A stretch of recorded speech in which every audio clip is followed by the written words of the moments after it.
Trident Toys Limited manufactures a single product and the standard cost system is followed. Standard cost per unit is worked out as follows. ये table दे रखी है, इस table को भी हम थोड़ी देर में देखेंगे। बाकी पहले नीचे वाली इन्फॉर्मेशन पढ़ लेते हैं कि overheads are allocated on the basis of direct labour hours. हमें पता ही है जो ओवरहेड्स हैं जैसे कि वेरिएबल होते हैं और जो फिक्स ओवरहेड होते हैं उसमें जो अलोकेशन होती है एक्सपेंसेस की किस बेस पे होती है, डायरेक्ट लेबर आवर्स की बेसिस पे तो होती है। In the month of April 2019, there was no difference between the budgeted and the actual selling price, and there was no opening or closing stock during the period. कह रहा है कि 2000 अप्रैल 19 में जो सेल प्राइस थी, बजटेड सेल प्राइस और जो actual sales price थी उसमें कोई डिफरेंस नहीं है। अब देखो, अगर सेल प्राइस में कोई डिफरेंस नहीं है, मतलब बजटेड सेल प्राइस और एक्चुअल सेल्स प्राइस में अगर कोई भी डिफरेंस नहीं है तो हमारा जो मटेरियल प्राइस वेरिएंस है वो नहीं निकल पाएगा। नहीं नहीं नहीं नहीं नहीं, अगर सेलिंग प्राइस में कोई डिफरेंस तो मटेरियल की तो बात ही नहीं है, जो सेल प्राइस वेरिएंस है वो नहीं निकलेगा। क्या नहीं निकलेगा? सेल प्राइस वेरिएंस हमारा जीरो आएगा। सेल्स हमारा वॉल्यूम वेरिएंस तो निकलेगा बट सेल प्राइस निकल आएगा, क्योंकि प्राइस में वेरिएंस ही नहीं है तो प्राइस वेरिएंस कहाँ से निकलेगा, है ना। और ओपनिंग क्लोजिंग स्टॉक में जो है हम वो मेंटेन नहीं है, मतलब किसी तरीके का ओपनिंग क्लोजिंग स्टॉक नहीं है यहाँ पे। अदर डिटेल है अप्रैल मंथ की, वो दे रखी है कि यहाँ पे बजटेड फिगर्स है, यहाँ पे एक्चुअल फिगर्स है, ठीक है। प्रोडक्शन सेल्स कितनी थी? 2000 यूनिट स्टैंडर्ड यानी बजटेड और 1800 actual. Direct material 20,000 kilo, actual में भी 20,000 किलो किया है, और बजटेड में 4 रुपया पर किलो, एक्चुअल में भी 4 रुपया पर किलो। डायरेक्ट लेबर आवर्स 16,000 घंटा और 8 रुपये प्रति घंटा, एक्चुअल में 14,800 घंटा और 8 रुपये प्रति घंटा, यानी रेट देखो सेम ही आ रही है मटेरियल की, लेबर की, एक्चुअल और स्टैंडर्ड में दोनों में सेम आ रही है। वेरिएबल ओवर से 48,000, 24,400, फिक्स ओवर है, दोनों में एक्चुअल बजट सेम ही है। अब मैं बता रहा हूँ, देखो ये जो टेबल दे रखी है ये पर यूनिट की स्टैंडर्ड कॉस्ट है, यानी इसको अगर आप देखोगे तो देखो direct material 20,000 kilo at the rate 4 पर किलो, तो ये बता रहा है कि एक मटेरियल में एक यूनिट में कितना मटेरियल लगता है। देखो 10 किलो का मटेरियल लगता है और 4 रुपये पर किलो, ये रहा 40 हो गया ना, 10 गुणा 4 40। अब देखो लेबर का देखो 16,000 घंटे टोटल हमने सोचा था बजट में कि हमें लगेंगे इतने, और 8 रुपया पर आवर्स के हिसाब से, लेकिन एक यूनिट में कितना लगा, एक यूनिट में मतलब इसी हिसाब से हमने कैलकुलेट किया, तो यानी 2000 units divided by 16,000 units, 16,000 hours, यानी 8 घंटा लगेगा। मतलब आप इसको इन सबको अगर आप 20,000 यूनिट से डिवाइड कर दोगे तो आपको इस तरीके से आपका पर यूनिट में आपका मटेरियल लेबर वेरिएबल ओवरहेड और फिक्स ओवरहेड की वैल्यू आ जाएगी। यानी ये जो वैल्यू दे रखी है ये यही वैल्यू है, बस इसको पर यूनिट में यहाँ पे एक्सप्रेस कर रखा है। और देखो स्टैंडर्ड प्रॉफिट क्या है 56, स्टैंडर्ड प्रॉफिट मतलब बजटेड प्रॉफिट इसने डिसाइड कर रखा है। एक यूनिट पे हमारा बजटेड प्रॉफिट कितने का होगा 56 का। और देखो फिक्स ओवरहेड कितनी है, इतनी है। यानी अगर हम कंट्रीब्यूशन निकालें, ये तो प्रॉफिट निकाला, तो कंट्रीब्यूशन क्या होता है, कंट्रीब्यूशन तो ये होता है ना sales minus material minus labour minus variable equal to contribution. तो अगर हम बजट प्रॉफिट में अगर हम फिक्स ओवरहेड को प्लस कर दे तो हमारा कंट्रीब्यूशन ऑटोमेटिकली निकल ही आएगा ना। तो वही चीज़ है, क्योंकि फिर जो कंट्रीब्यूशन आता है उसी में से जो फिक्स ओवरहेड हम माइनस करते तो हमारा प्रॉफिट आता है। तो यानी अगर हम ऐसे करें कि x माइनस 24 इक्वल टू 56 है, और ये क्या हमारा contribution minus fix overhead equal to profit होता है। तो यानी कंट्रीब्यूशन कितना हुआ, fix overhead profit plus fix overhead, यानी 80 रुपये का हमारा क्या हुआ, कंट्रीब्यूशन निकल गया। हमें कह रहा है कि रिकॉन्साइल करना है हमें, जो मतलब एक तरीके से हमें जो है रिकॉन्सिलेशन स्टेटमेंट बनाने बोल रहा है, ठीक है। अभी जो रिकॉन्सिलेशन स्टेटमेंट बनाने बोल रहा है वो दो तरीके से बनाने के लिए बोल रहा है। एक तो हमें कन्वेंशनल मेथड से बनाने के लिए बोल रहा है और एक रेलेवेंट कॉस्ट मेथड से बनाने के लिए बोल रहा है। कन्वेंशनल मेथड क्या होता है कि एब्जॉर्प्शन कॉस्टिंग, कन्वेंशनल मेथड मतलब कि एब्जॉर्प्शन कॉस्टिंग, और एब्जॉर्प्शन कॉस्टिंग में क्या होता है, जो सेल्स वेरिएंस होता है किस पे बनाया जाता है, मार्जिन या फिर प्रॉफिट पे बनाया जाता है। तो पहले हम कन्वेंशनल मेथड से बना लेते हैं, कंसाइल कर देते हैं प्रॉफिट्स को, और उसके लिए वेरिएंस निकालने के लिए सबसे पहले हम क्या करते हैं, सबसे पहले हम करते हैं टेबल प्रिपेयर। अभी देख यहाँ बजट बनाया, इसके अंदर यूनिट्स कितनी 2000 यूनिट्स है ना, 2000 यूनिट्स बजट की, एक्चुअल की 18, तो हमने एक्चुअल में 18 डाल दिया, 1800 डाल दिया। फिर प्राइस हमें दे ही रखा है, डिवाइड बाय टोटल यूनिट्स, हमने सबको टोटल यूनिट से डिवाइड कर दिया। अब टोटल यहाँ पे कितना डाले, टोटल केजीज वेजीज कितना डाले, तो मटेरियल में देखो कितना केजी यूज़ है, यहाँ पे ऑलरेडी मटेरियल में लिखा है 20,000 किलो, तो हमने ऊपर में 20 डाल दिया। लेबर में कितना आवर्स लेबर लगा है 16,000, तो हमने यहाँ पे 16 डाल दिया। अब यहाँ पे ऑलरेडी लिखा हुआ है कि जो ओवरहेड है वो कौन से बेसिस पे एलोकेटेड है, डायरेक्ट लेबर आवर्स के। अगर नहीं भी दिया रहता तो भी हमें पता होता है कि जो पर यूनिट पे जो लेबर आवर लगता है उतना ही लेबर आवर वेरिएबल ओवरहेड और फिक्स ओवरहेड पे लगता है, ठीक है। तो अगर वो चीज़ नहीं भी दी होती तो भी ये पूरा जो पर यूनिट का जो लेबर आ रहा है वो इन तीनों का सेम ही होता, ठीक है। तो ये फील हो गया, ये फील हो गया, ये पूरा फील हो गया, बच गया ये दोनों कि प्राइस क्या आएगी एक लेबर आवर की ठीक है। देखो तो मैं देखो डायरेक्ट लेबर आवर जो होते हैं ना वो वेरिएबल फिक्स और लेबर तीनों के सेम ही होते हैं, बट प्राइस तो उनकी चेंज हो सकती है ना। जैसे लेबर की रेट अलग होगी, वेरिएबल की ओवरहेड की रेट अलग होगी, फिक्स्ड ओवरहेड की रेट अलग होगी। अब वो रेट कितनी हमें ये पता लगाना है। तो देखो वेरिएबल ओवरहेड का खर्चा कितना हो रहा है एक्चुअल में 48,000 का, और फिक्स ओवरहेड का भी 48,000 का, यानी 48,000 का खर्चा हो रहा है कितने टोटल कितने यूनिट्स के लिए, टोटल कितने आवर्स के लिए, यानी 48,000 का वेरिएबल ओवरहेड हो रहा है। उसमें कितने टोटल आवर्स यूज़ हो रहे हैं लेबर।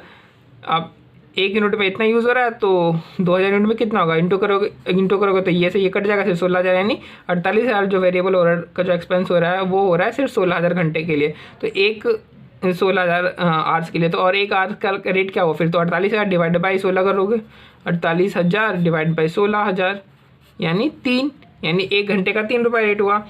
फिक्स ओवरहेड का भी वही है क्योंकि सारी इन्फॉर्मेशन सेम ही है, फिक्स ओवरहेड में भी वही 48,000 है, वही 16,000 घंटे हैं।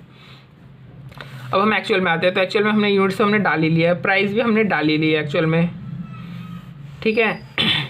प्राइस भी मतलब वेरिएबल ओवरहेड्स का प्राइस भी उसी तरीके से निकलेगा। और फिक्स ओवरहेड जो एक्चुअल है उसमें हम फिक्स ओवरहेड में जो है हम क्या लिखते हैं, एब्सोल्यूट नंबर लिखते हैं। तो एब्सोल्यूट नंबर क्या है 48,000, ये देखो यहाँ पर 48,000, और वेरिएबल ओवरहेड में 44,400। तो वेरिएबल ओवरहेड जो 44,400 कितने घंटे के लिए यूज़ हुआ है, 14,800 घंटे के लिए यूज़ हुआ टोटल। एक यूनिट के लिए ये है, लेकिन 1800 यूनिट के लिए टोटल लेबर आवर कितने लगे वेरिएबल ओवरहेड में, इंटू करोगे तो ये से कट जाएगा, तो 14,800 यानी 14,400 डिवाइड बाय 14,800 करेंगे तो एक लेबर आवर का जो रेट आ जाए वेरिएबल का वो निकल आएगा 3। अब ये कहोगे कि 14,800 घंटे आए कहाँ से, सबको पता है जो ऊपर जो लेबर आवर्स होते हैं वो जो लेबर के जो लेबर आवर होते हैं और जो वेरिएबल फिक्स और हेड के जो लेबर आवर्स होते हैं सेम ही होते हैं। तो हमने अगर लेबर का जो लेबर आवर्स निकाल लिया पर यूनिट तो वेरिएबल में भी वही डाल देंगे, फिक्स में भी वही डाल देंगे। तो हमने अब ये निकालना है लेबर आवर इसमें कितने लगे हैं लेबर में। तो देखो यहाँ पे लिखा है ना 14,800, तो उसी तरीके से इसलिए 14,800 ये यहाँ पे आया लेबर में, तो वेरिएबल ओवरहेड में भी वही हम लिख सकते हैं।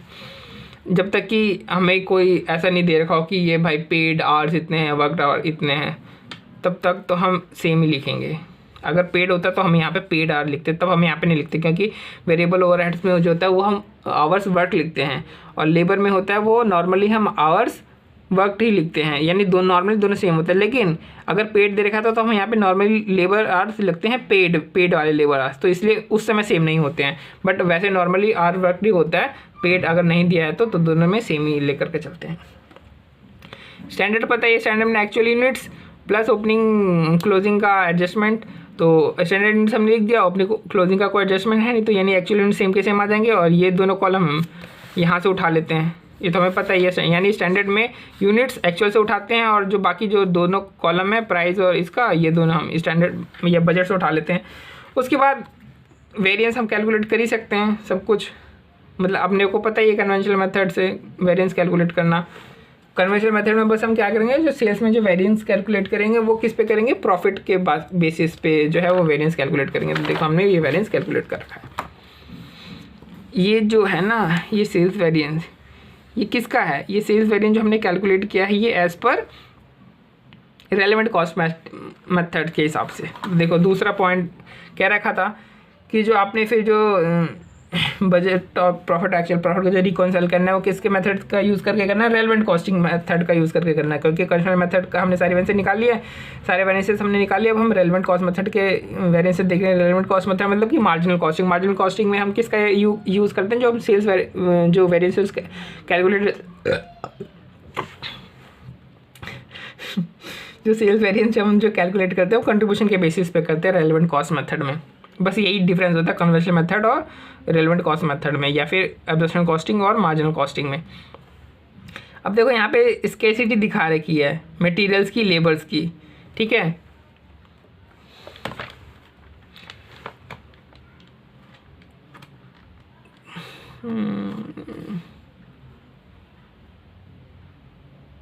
फॉर द इनपुट्स में और कोई स्केर्सिटी नहीं है। देखो तो हम इस तरीके से करते हैं, हमने देखो सेल्स वेरिएंस हमने निकाल लिया कंट्रीब्यूशन के बेस पे। पता ही है किस तरीके से निकालते हैं।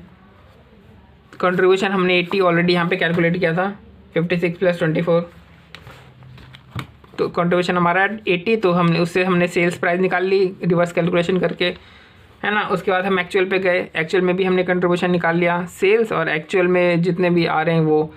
बट यहाँ पे दिक्कत ये है कि यहाँ पे क्वेश्चन में ऑलरेडी बोल रखा है कि जो कोई भी प्राइस डिफरेंस नहीं है budgeted selling price actual selling price में। भैया जब बजटेड सेलिंग प्राइस और एक्चुअल सेलिंग प्राइस में कोई डिफरेंस नहीं है तो हम ये निकाल रहे हैं यहाँ पे जो निकालते हैं सेल वेरिएंस कैलकुलेट करने के लिए कि सेल्स की में अगर कोई वेरिएंस आ रही है, जो एक्चुअल सेल्स प्राइस है वो ले लो और जो स्टैंडर्ड जो ये होता है एक्सपेंसेस वो ले लो, क्योंकि सेल्स मैनेजर किसके लिए रिस्पॉन्सिबल है, सिर्फ सेल प्राइस में चेंज होने के लिए। तो यानी अगर कोई हम जो है सिर्फ सेल प्राइस में चेंज को दिखाते हैं, जो भी वेरिएबल जो चेंज आता है, वेरिएबल जो भी एक्सपेंसेस में जो चेंज आता है उसको नहीं दिखाते। तो एक्सपेंसेस में चेंज को नहीं दिखाएंगे, ये चीज़ नहीं दिखाएंगे, हम स्टैंडर्ड ही ले लेंगे और जो एक्चुअल सेल प्राइस है वही लेंगे। बट एक्चुअल सेल्स प्राइस तो और बजट सेल प्राइस तो सेम ही है, यानी पूरी फिगर सेम टू सेम ऐसे ही हो गई। यानी कंट्रीब्यूशन कितना हो, कंट्रीब्यूशन इसमें 80 आ गया, है ना। यानी सेल्स वॉल्यूम वेरिएंस जो है वो कैसे निकालेंगे, देखो प्राइस वेरिएंस तो निकलेगा नहीं, क्योंकि प्राइस तो से बजटेड और एक्चुअल का तो सेम है। तो हम सेल्स अब वॉल्यूम वेरिएंस निकालते हैं, तो वॉल्यूम में कितना डिफरेंस है। एक्चुअल में हमने कितना वॉल्यूम बेचा, हमने 1800 यूनिट बेची, और एक्चुअल हमें बेचना कितना था, स्टैंडर्ड एज पर स्टैंडर्ड 2000 बेचना था। तो 1800 - 2000 इंटू जो बजटेड कंट्रीब्यूशन, तो बजटेड कंट्रीब्यूशन कितना आ रहा है 80, तो करेंगे हम इधर तो 16000 एडवर्स हमारा निकल जाएगा। अब देखो यहाँ पे स्कैसिटी दे रही है, तो हम सबसे पहले तो निकालेंगे कि स्कैसिटी कितनी है। स्कैसिटी मतलब क्या होती है कि कमी कैसे हो गई, क्योंकि भैया वेस्ट हो गया यानी, या फिर आपने एक्सेस यूज कर लिया इसीलिए तो स्कैसिटी हुई ना। तो सबसे पहले हम मटेरियल की जो है वो स्कैसिटी निकालेंगे और फिर लेबर की स्कैसिटी या लेबर की एक्सेस यूज निकालेंगे। हमने जो है कितना यूज़ कर लिया, हमने इतना यूज़ कर लिया मटेरियल, इतना ये कैसे आया, ये टेबल से हमने उठाया। देखो मटेरियल तो हमने एक्चुअल में इतना यूज़ किया ना, ये रहा ना मटेरियल, हमने मटेरियल इतना यूज़ किया। यूज़ कितना करना चाहिए था, मटेरियल यूज़ हमें करना चाहिए था इतना, मटेरियल हमने इतना यूज़ कर लिया। तो ये माइनस ये पता चल जाएगा हमने कितना एक्स्ट्रा एक्सेस यूज़ किया। तो ये माइनस ये पता चल गया 2000 किलो एक्सेस यूज़ किया है। अच्छा जी, आपने उसी तरीके से हम लेबर का भी हमने पता लगा लिया कि हमने लेबर जो है कितना हमने एक्स्ट्रा यूज़ किया है। ठीक है, अब हमें ये पता चल गया। तो यानी 2000 किलो हमने एक्सेस यूज़ किया, यानी जो कंट्रीब्यूशन हमारी कितनी लॉस हुई, 2000 किलो इंटू कंट्रीब्यूशन पर केजी। अब हमें नहीं पता कंट्रीब्यूशन पर केजी कितना है या फिर ये कंट्रीब्यूशन पर लेबर आर कितना है। तो हम सबसे पहले तो कंट्रीब्यूशन पर केजी निकालते हैं और कंट्रीब्यूशन पर लेबर आर निकालते हैं। तो देखो कंट्रीब्यूशन पर यूनिट कितनी है 80, सबको पता है कंट्रीब्यूशन पर 80 है, तो यहाँ पे हमने 80 लिख दिया, यहाँ पे भी 80 लिख दिया। अब मटेरियल कितना किलो यूज़ हो रहा है 1 यूनिट के लिए, क्योंकि 1 यूनिट का कंट्रीब्यूशन इधर, तो 1 यूनिट में कितना मटेरियल हो रहा है 10 किलो यूज़ हो रहा है, और 1 मटेरियल में कितना लेबर आर हो रहा है यूज़ 8 आर यूज़ हो रहे हैं। तो 1 किलो का कितना कंट्रीब्यूशन बन गया, डिवाइड कर दो 8, और 1 आर कितना कंट्रीब्यूशन बन गया 10। तो आप बस इनको यहाँ पे 8 से इनको 10 से इंटू कर दो, यानी 2000 किलो जो हमारा वो है वो एक्सेस यूज हुआ है, और 1 किलो पे 8 रुपये का कंट्रीब्यूशन है, और 400 जो लेबर आ रहे हैं वो हमने एक्सेस यूज़ किए हैं, और 1 लेबर आर पे 10 रुपये का कंट्रीब्यूशन, यानी टोटल कंट्रीब्यूशन हमारे लॉस कितना रहा है लेबर आर में, यानी 4000, और अगर हम मटेरियल का एक्सेस यूज़ करते हैं तो 16000 जो है वो हमारा कंट्रीब्यूशन लॉस हो रहा है due to excess usage of material, और कंट्रीब्यूशन लॉस कितना हो रहा है 4000 का due to excess usage of labour. ठीक है, अब देखो आपने सेल्स वॉल्यूम देखो, तो यानी जो हमने जो मटेरियल यूसेज वेरिएंस निकाला था, हमने क्या निकाला था, जो मटेरियल यूसेज वेरिएंस निकाला था आप, अच्छा ये छोड़ो मटेरियल यूसेज वेरिएंस, पहले आप ये देखो जो नया न्यू सेल्स हमने जो वेरिएंस निकाला, कितना निकाला हमने 16000, हमने 16000, यानी सेल्स वॉल्यूम वेरिएंस मतलब कि क्वांटिटी आपने जो कम सेल करी उसके कारण कितना कंट्रीब्यूशन पे लॉस पड़ा, कितना कंट्रीब्यूशन पे असर पड़ा, 1,60,000 का, सॉरी 16,000 का, 16,000 यानी 16,000 आ गया। ठीक है, इधर 16,000 हमने लिख दिया कि जो सेल्स हमने कम सेल्स करी उसके कारण हमारा कंट्रीब्यूशन पे कितना असर पड़ा। बट ये बंदा कह रहा है कि देखो सर, ये मैं तो ज़्यादा बेच देता, मैं तो ज़्यादा यूनिट्स बेच सकता था, जो मैंने अभी 1800 बेची है वो मैं 2000 यूनिट बेच सकता था, लेकिन आपको जो प्रोडक्शन मैनेजर है उसने क्या किया, उसने मेरे को यूनिट्स ही कम दी। भाई जितनी यूनिट देगा उतनी तो बेचूंगा ना। तो अब देखो, ठीक है, ये हम इसकी बात मान के तो ठीक तो कह रहा है, ये तो ठीक कह रहा है। तो चल हम निकालते हैं कि जो टोटल हमने वॉल्यूम निकाला कि जो कम यूनिट सेल करने की वजह से जो कंट्रीब्यूशन है उसका कितना लॉस हुआ है। फिर हम ये माइनस कर देते हैं कि इसमें से कितना कंट्रीब्यूशन प्रोडक्शन मैनेजर की वजह से हुआ है। तो प्रोडक्शन मैनेजर की वजह से हमने देखा 16,000 रुपये का मटेरियल में जो है 16,000 रुपये का कंट्रीब्यूशन लॉस हो रहा है और 16,000 रुपये के वॉल्यूम में हो रहा था, यानी तुम्हारी वजह से बिल्कुल भी यानी सेल्स मैनेजर की वजह से जो है वो बिल्कुल भी कंट्रीब्यूशन का लॉस नहीं हुआ। अब हम लेबर वाले केस में देखते हैं। देखो ये दोनों अलग अलग केस हैं, ठीक है।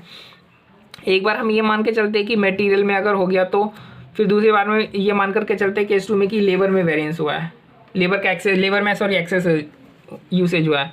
यानी केस 1 है, ये केस 2 है, ये दोनों अलग अलग सिचुएशन है, दोनों एक साथ एग्जिस्ट नहीं करते हैं, ठीक है। फिर हम देखो कि ठीक है, जो सेल्स वॉल्यूम में जो आपने जो 2000 जो यूनिट्स कम बेचे उसके कारण हमारा कंट्रीब्यूशन में लॉस हुआ, लेकिन हम ये देखना चाहेंगे कि फिर मतलब हम ये मान के चल रहे हैं आपका इतना लॉस हुआ, लेकिन आपके नहीं, इसमें प्रोडक्शन मैनेजर की भी गलती है। तो प्रोडक्शन मैनेजर की वजह से कंट्रीब्यूशन में कितना लॉस हो वो देखते हैं।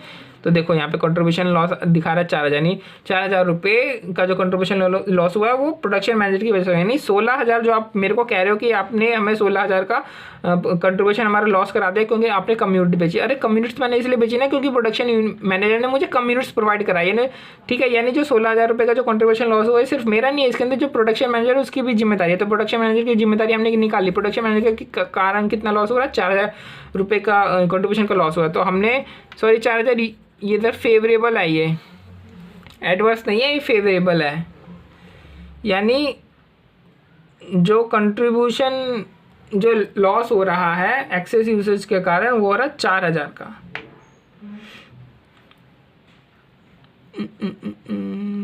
एक में एडवर्स है, ये फेवरेबल।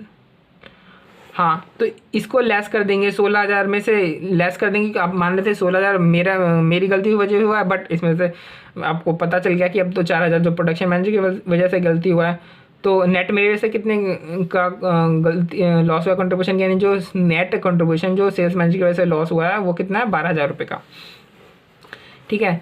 यानी जो लेबर यूसेज जो वेरिएंस हमने निकाला कि जो प्रोडक्शन मैनेजर है या जो भी लेबर है उसकी वजह से जो वेरिएंस निकाला था उसमें आप और प्लस करो, क्योंकि अभी हमें पता चल गया कि एक्सेस यूसेज के कारण तो हमारा कंट्रीब्यूशन और लॉस हुआ है ना। तो ये लॉस जो आपने मेरे हिस्से में से माइनस किया उसको आप उसके हिस्से में और जोड़ दो तो उसका जो यूसेज वेरिएंस है वो और बढ़ गया। उसी तरीके से मटेरियल यूसेज वेरिएंस में कि जो आपको अब पता चला कि भाई इतना तो उसकी वजह से हो रहा है, तो जो उसका जो मटेरियल वेरिएंस जो ऑलरेडी एग्जिस्ट करता है उसमें आप और ऐड कर दो और मेरे में से उतना ही लेस कर दो। उसी तरीके से उसके में आप और ऐड कर दो, मेरे में से उतना लेस करो, ठीक है। ये है। अब ये कह रहा है कि अब आपको क्या करना है, देखो कह रहा है ना रिकन्सिलेशन बनाने हैं, यानी रिकन्सिलेशन हमें बनाने हैं केस, मतलब कि रिकन्सिलेशन हमें बनाना है तब जब सिर्फ मटेरियल का एक्सेस यूसेज जो है, फिर रिकन्सिलेशन हमें बनाना तब जब सिर्फ लेबर का यूसेज हो, एक्सेस यूसेज और हमें तब बनाना जब कोई भी स्केयर इनपुट नहीं है, यानी कोई भी एक्सेस यूसेज नहीं हुआ है। ये देखो case 1, case 2, case 3। Budgeted profit कितना है, देखो बजटेड प्रॉफिट कितना था, बजट प्रॉफिट 56, यानी टोटल बजटेड प्रॉफिट कितना हुआ 56 इंटू 2,000 यूनिट, क्योंकि 2,000 बजटेड यूनिट तो 56 इंटू 2,000 इक्वल टू 1,12,000। तो बजटेड प्रॉफिट सब में 1,12,000। फिर हमने इधर ये सेल्स वेरिएंस है हमारा और ये हमारा कॉस्ट वेरिएंस है। फिक्स ओवरहेड वेरिएंस तो किसी मान नहीं रहा क्योंकि फिक्स ओवरहेड एक्चुअल और जो स्टैंडर्ड दोनों सेम ही है, तो ये तो नील लिया। फिर हमने क्या किया, जो केस 1 देखो, मैं केस 1 बताता हूँ, केस 2 केस 3 आप लोग ऑलरेडी कर ही लोगे। केस 1 में वॉल्यूम वेरिएंस कितना आ रहा है 0, क्योंकि केस 1 क्या है, मटेरियल यूसेज, जो एक्सेस मटेरियल यूसेज है ना, ये वो वाला केस है। तो देखो सेल्स वॉल्यूम वेरिएंस की वजह से कितना है इसमें आ रहा है लॉस कंट्रीब्यूशन। देखो सेल्स वॉल्यूम वेरिएंस शुरू में तो था 16,000, लेकिन बाद में क्या हुआ, जब हमने रिकैलकुलेट किया, जब हमने इसमें से जो टोटल सेल्स वॉल्यूम वेरिएंस आ रहा है, इसमें से जो हमने प्रोडक्शन मैनेजर है उसके कारण जो कंट्रीब्यूशन जो लॉस हुआ है वो जब हमने वो लेस किया, तो यानी पता चला सेल्स वॉल्यूम वेरिएंस हमारा नहीं ला रहा है। तो इसलिए हमने सेल्स वॉल्यूम वेरिएंस हमने लिखा हमने मटेरियल यूसेज वेरिएंस। तो मटेरियल यूसेज वेरिएंस ऑलरेडी पहले आ रहा था 8,000 का, फिर जब हमें पता चला कि जो सेल्स वॉल्यूम वेरिएंस है उसमें से इतना जो वेरिएंस है वो किसके कारण है, वो तो भाई प्रोडक्शन मैनेजर के कारण है। तो हमने इतना उठा करके यहाँ से यहाँ पे प्लस कर दिया हमने कि भैया तेरी जो वेरिएंस है वो और बढ़ गई है, क्योंकि हमें पता चला जो वॉल्यूम में जो वेरिएंस आया उसमें से इतनी में कि तेरी हिस्सेदारी कि इतने कारण तेरा कंट्रीब्यूशन मतलब इस कारण इतना का कंट्रीब्यूशन लॉस तेरे कारण होना है, तो ये भी हम तेरे उसमें प्लस कर देंगे। तो हमने मटेरियल यूसेज वेरिएंस और प्लस कर दिया, तो नया जो हमारा निकला मटेरियल यूसेज वेरिएंस 24,000 है, तो हमने 24,000 इधर लिख दिया। फिर ये इसमें तो देखो कोई नया ऐड नहीं हुआ, इसमें तो ऑलरेडी पुराना ही है। फिर केस 2 में वॉल्यूम वेरिएंस पूछ रहा है। अब केस 2 में देखो volume variance, new volume variance कितना आ रहा है, 12,000 का आ रहा है, 12,000। New material usage variance new तो है नहीं, ओल्ड ही है, तो ओल्ड कितना आ रहा था मटेरियल वेरिएंस, ओल्ड आ रहा था इसमें 8,000 का, 8,000 आ गया। फिर लेबर वेरिएंस, अब केस 2 में क्या है, लेबर की एक्सेस यूसेज होता है, उसके कारण लेबर का नया वेरिएंस निकला होगा। देखो लेबर का नया वेरिएंस निकला है 7200 का, या 7200 का। और वेरिएबल का कोई एक्सेस यूसेज तो यानी वेरिएबल जो वेरिएंस आएगा वो कौन सा आएगा, वो कन्वेंशनल मेथड वाला आएगा, पुराना आएगा। तो पुराना कौन सा वेरिएबल का देखोगे 1200 का है, तो 1200 का। और इसमें क्या है, कोई भी इसमें एक्सेस यूसेज नहीं हुआ, नहीं किसी भी तरीके को कोई कंट्रीब्यूशन लॉस नहीं हो रहा है प्रोडक्शन मैनेजर के कारण। तो जो नॉर्मल जो कन्वेंशनल मेथड से हम वेरिएंस निकालते हैं, हमने वो सिर्फ उन्हीं वेरिएंसेस के एडजस्टमेंट कर दिया और एक्चुअल प्रॉफिट आ गया। अब एक्चुअल प्रॉफिट देखोगे सब में सेम ही आ रहा है, ठीक है।